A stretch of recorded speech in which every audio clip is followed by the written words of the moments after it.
mbokk yi asalaamaaleykum. waaw kay na ngeen ñu baal àq.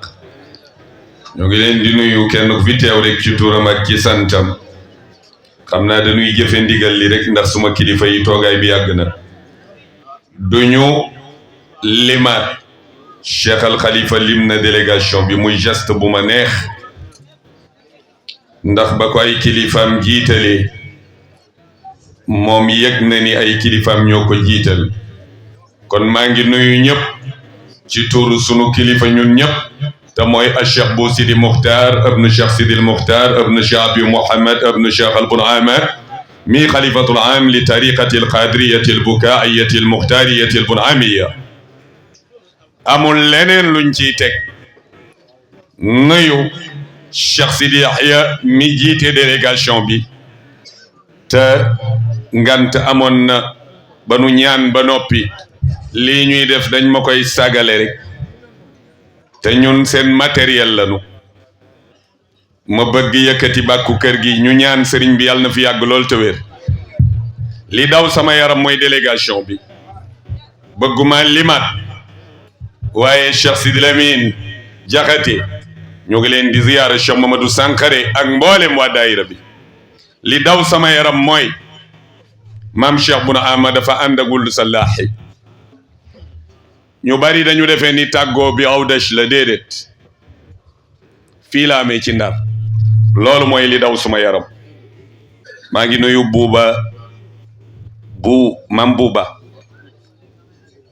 ñu tuddee ko Cheikh Bou Sidi Muxtaar waaye kii sama mag la. sama bàjjen Mbàkke ko jur, Marema ko jur, Pape Diop moo ma jur, Abdou Diop ko jur, Abdou Marema bokk Medun. kooku suma mag la. ma wax ni bi nu jógee Awdash fii la ñu defee ëd ci Diouf waxtaane fa la ñu fay waxtaane. kenn ku nekk sa karaw njañ la woon fii la daanu ku ne dagg sa karaw jox sa morom. Wuld Salaahi ak maam Cheikh Bun Ama ñu ñëw jamonoy dox ba caatu borom Njaasaan ñëw jënd Diouf.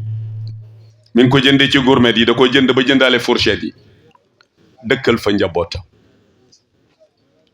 ñu dem ba jóog doon dara ñu nekk fii ci pom xor. loolu moo daw suma yaram. jaaraama borom Njaasaan. maa ngi ñaan kenn ku nekk nga dendal nga jox ko loxo ni ko baal ma àq te muy dëgg ci yow. may dénk ñëpp ñu zikkar waaye ku ko mën deel ñaanal sëriñ bi. ku ko mën deel ñaanal sëriñ bi. man li des ci dund ku ma koy ñaanal na ma ñaanal loolu. na ma ñaanal Cheikh bu Diop wàññil wax. ku ko mën a wàññi moo gën. mais dinaa wax ni ku mën a ñaan na nga ñaanal sëriñ bi. di ñaanal Chérif Abdou Qadir Aydara ni ko Cheikh Al Khalifa waxee moom it gàcce ngaalaama Chérif. waaye di nuyu suma doomi sëriñ yi fi ne ndax ñi fi ñëw délégation bi yëpp Njaasaan la jóge. Abdul Qadir mii ñu tudd mu sama papa Ahmadou suma rakk la di sama sëriñ waaye goro la fii ci Pomu Xor. mu ngi fi moom ak sëriñ Abdou mu imam Cheikh Sidi Amar. mu ngi fi moom sëriñ Mohamed Kharis jaar na fi fii ñu bari jaar nañ fi ci Ahlul Kunti ak Pape Bouba sama sëriñ sama xarit doomu Pape Sidi Mouhamed mu Cheikh Abdou Bekkay ak mboole seen ñi fi ne di nuyu waay jamaa bi. bu ñu yëkkatee rek kilifa yi ànd ak ñun suñu maam soxna Fatma Balle ñu ngi lay ziyaara. soxna Fala Traoré Cheikh Fala Abibatu ñu ngi lay ziyaara fa tabarakallahu doomu góor gi ndaw ak njabootu góor gi ndaw ku ne xam na taxawaayam. waaye Njaase suma xarit El Khari maa ngi lay ziyaara fa tabarakallahu. dañuy zikkar rek kilifa yi gungewaale ko ñu leen ñuy kontaan ndax bi ma yemee ci délégation bi sama yaram dafa daw lool. kenn desul Njaasaan. tonton Ahmed waxoon na ko bu fekkonte ni dañoo bett Njaasaan ci ginnaaw bi wala ñun ñu baal ñu ñii fi nekk ñu def kidnapping ci ñoom kon dara du des Njaasaan. allahu akbar. ci lim bi Cheikh Ahmad Bamba moom it mu ngi fi mu Zeynul Abidin ñoom ñëpp ci xor gi kon xor am na lu muy jàngale. teew nañu ci mbokk pas-pas teew nañu ci mbokk deret xoolal waa kër Maam Bounama Mbaye li xew Ndar dafa bari li xew Ndar dafa bari maam Cheikh Bun Ama looloo tax ma nettali leen loolu bariwul fu ma koy nettali ndax looy wax xamoo ko soo noppee koo koy wax du ko xam te histoire dafa xaw a yéeme mais boo xoolee njeexital yi nga xam ni Ndar sañcam la xoolal li fi xew lépp jàngat leen ko ci Chérif Haas jàngat leen ko ci Maam Amdi Buya jàngat leen ko ci dikkuk Cheikh al Bekkaay jàngat leen ko lu tax bi muy ñëw mu ëndaale sama turandoo jàngat leen ko moom la nu woo lu tax mu ëndaale suma turandoo yàlla na nu yàlla fayal mag ñi xalifa bi yàlla na fi yàgg lool te ànd ak wér kon nag ñu gunge sunu kilifa yi Cheikh al Khalifa jërëjëf jërëjëfati jërëjëfati yàlla na yàlla fay parce que nag lii xalaat moo koy def te képp ku rafetal ngir mag ñi sa léppay rafet nuyu président fédération Cheikh Mamadou Diop fa tabarakallahu Cheikh Si Lamine Sakho soo gisee limaatuma suma kilifa yi ni nga ko defee la tal bi nga ko tal xam ni ñii jógkat samay kilifa lanu ñii jógkat samay mbokk lanu ñii jógkat sumay nawle lanu nga def li ñuy tuddee coup d'œil tënk leen ci këyit loolu yëg la loolu moo sori ci man yàlla na yàlla dolli sa sutura kàddu yi rafet na Cheikh bu Khalifa Ka sunu baay ñu ngi lay ziar waa Ndar tey jii de war ngeen a kontaan dama bëgg na ko ñëpp yëgandoo yasasana la yan inni xulibtu fantafir fa afala daina sawta بالمحصول لا إله إلا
la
البرية لا إله إلا الله لا إله إلا الله تجيب ظلمات الليالي اللقاء ظلمات الليالي اللقاء لا إله إلا الله يوم يأتي لا إله إلا الله يوم يأتي ويفيتي الدين ويفيتي الدين الآخرة كجيب يا كجيب الآخرة كجيب يا لا إله إلا الله سبا لا إله إلا الله سبا لا إله